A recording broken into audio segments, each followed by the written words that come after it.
Operation audio tape ಪ್ರಕರಣಕ್ಕೆ ಸಂಬಂಧಪಟ್ಟ ಹಾಗೆ ನ್ಯಾಯಾಲಯದ ಬಗ್ಗೆ ದೇವರ ಬಗ್ಗೆ ನನಗೆ ನಂಬಿಕೆ ಇದೆ, ಯಾರು ಸೇಡಿನ ರಾಜಕೀಯ ಮಾಡಬಾರದು ಅಂತ ಹೇಳಿ ಬೀದರ್ನ ಹುಮ್ನಾಬಾದ್ನಲ್ಲಿ ಬಿಎಸ್ವೈ ಹೇಳಿಕೆಯನ್ನ ಕೊಟ್ಟಿದ್ದಾರೆ. ನ್ಯಾಯಾಲಯದ ಬಗ್ಗೆ ದೇವರ ಬಗ್ಗೆ ನಂಬಿಕೆ ಇದೆ, ವಿಶ್ವಾಸ ಇದೆ. ಯಾರು ಯಾವ ಕಾರಣಕ್ಕೂ ಸೇಡಿನ ರಾಜಕಾರಣ ಮಾಡಬಾರ್ದು. ನಾನು ಮುಖ್ಯಮಂತ್ರಿ ಆಗಿದ್ದಾಗ ಯಾರ ಮೇಲೂ ಸೇಡಿನ ರಾಜಕಾರಣ ಮಾಡಲಿಲ್ಲ. ಇವತ್ತು ನ್ಯಾಯಾಲಯದಿಂದ ನಂಗೆ ನ್ಯಾಯ ಸಿಗುತ್ತೆ ಅನ್ನೋ ವಿಶ್ವಾಸ ಇತ್ತು, ಅದರಂತೆ ಸಿಕ್ಕಿದೆ. ಬಹಳ ಸಂತೋಷದಿಂದ ನಾನು ಲೋಕಸಭಾ ಚುನಾವಣೆ ಕೆಲಸ ಕಾರ್ಯ ಮಾಡೋಕ್ಕೆ ಅನುಕೂಲ ಆಯಿತು. ಇವತ್ತು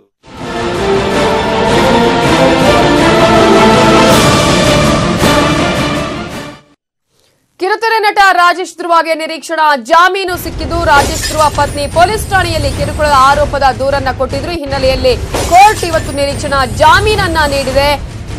ಕಿರುತೆರೆ ನಟ ರಾಜೇಶ್ ಧ್ರುವ ವಿರುದ್ಧ ಕಿರುಕುಳ ಕೇಸ್ಗೆ ಸಂಬಂಧಪಟ್ಟ ಹಾಗೆ ಪತ್ನಿಗೆ ಕಿರುಕುಳ ನೀಡಿದ್ರ ಹಾಗಾದ್ರೆ ನಟ ರಾಜೇಶ್ ಧ್ರುವ ಈಗಾಗಲೇ ಈ ಬಗ್ಗೆ ಪೊಲೀಸ್ ಠಾಣೆಯಲ್ಲಿ ದೂರನ್ನು ಕೂಡ ದಾಖಲಿಸಿದ್ದಾರೆ. ನಟ ರಾಜೇಶ್ ಧ್ರುವ ವಿರುದ್ಧ ಕಿರುಕುಳದ ಬಗ್ಗೆ ರಾಜೇಶ್ ಪತ್ನಿ ನ್ಯೂಸ್ 18 ಜೊತೆ ಮಾತನಾಡಿದ್ದಾರೆ. ಧ್ರುವ ಯುವತಿಯರ ಜೊತೆ ಮೊಬೈಲ್ ಚಾಟ್ ಮಾಡ್ತಿದ್ದ, ಬೇರೆಯವರ ಬಳಿ ಹೆಂಡತಿ ಅಲ್ಲ ನನ್ನ ತಂಗಿ ಅಂತ ಹೇಳ್ಕೊಂಡಿದ್ದ, ಇನ್ನೊಬ್ಬ ಹುಡುಗಿ ಜೊತೆಯೂ ಅಫೇರ್ ಇಟ್ಕೊಂಡಿದ್ದಾರೆ ಅಂತ ಹೇಳಿ ತಮ್ಮ ಅಳಲನ್ನ ತೋಡ್ಕೊಂಡಿದ್ದಾರೆ.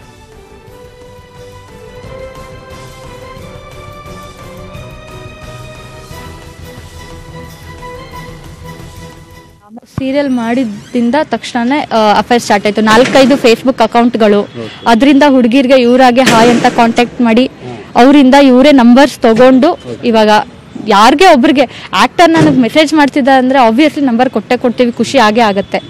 ಈ ತರ ಎಲ್ಲ ನಂಬರ್ಗಳನ್ನ ತಗೊಂಡು ಅವ್ರ ಹತ್ರ ಕೆಟ್ಟದಾಗೆಲ್ಲ ಬಿಹೇವ್ ಮಾಡಿ ಅಲ್ಲಿ ಇಲ್ಲಿ ಎಲ್ಲ ಮೀಟ್ ಮಾಡಿ ಈ ತರ ಎಲ್ಲ ಮಾಡಿದ್ದಾರೆ. ನನ್ನ ಹತ್ರ ಒಂದ್ಸತಿ ಸಿಕ್ಬಿದ್ದಿದ್ದಾರೆ. ಈ ತರ ಮೆಸೇಜ್ ಮಾಡೋದು, ಲವ್ ಯು ಅಂತ ಇರೋದು ಎಲ್ಲ. ನಾನು ಇಮಿಡಿಯೇಟ್ ಆಗಿ ಆ ನಂಬರ್ನ ನೋಟ್ ಮಾಡ್ಕೊಂಡು ನನ್ನ ನಂಬರ್ಗೆ ಕಾಲ್ ಮಾಡಿದಾಗ ಯಾರು ಅಂತ ಕೇಳಿದಾಗ ಇಲ್ಲ ನಾನು ಈ ಥರ, ನಾನಂದೆ ರಾಜೇಶ್ ಅವ್ರ ವೈಫ್. ಅವ್ರು ನನ್ನ ನಂಬಕ್ಕೆ ರೆಡಿ ಇಲ್ಲ.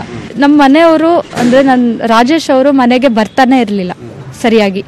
ಎಲ್ಲೂ ಹೋಗ್ತಾರೆ ಏನು ಅಂತ ಕೇಳಿದ್ರೆ ನಿನಗೆ ಅದೆಲ್ಲ ಬೇಡ, ಎಲ್ಲಾದರೂ ಹೋಗ್ತಾರೆ, ನಮ್ಮ ಗಂಡಸರು ನನ್ಗೆ 4 ಕಡೆ ಕೆಲಸ ಇದೆ ಅಂತ ನಮ್ಮ ಅತ್ತೆ ಕೇಳಿದ್ರೆ